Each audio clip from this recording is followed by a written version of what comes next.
नमस्कार मैत्रिणींनो, मी आज नवरात्रीसाठी व्हाईट कलरची साडी मीशोवरून मागितलेली आहे. ती तुम्हाला मी आता दाखवते. लिनन कॉटनचं कापड आहे.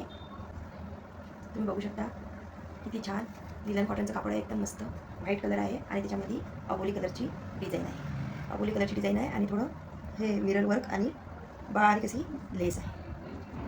बघू शकता तुम्ही बघू शकता किती छान आपली साडी चापून चुकून अंगावर बसणार आहे. कारण की या साडीचा फॅब्रिक आहे लिनन कॉटन आणि याचा तुम्हाला मी पदर दाखवते. एकदम छान असा पदर दिलेला आहे. असा पूर्ण फ्लावरचा पदर दिलेला आहे. तुम्ही बघू शकता आणि त्याच्यावर मिरर वर्क आणि ते गोल्डन अशी बारीक लेस दिलेली आहे. एकदम मस्त साडी आहे. तुम्ही बघू शकता.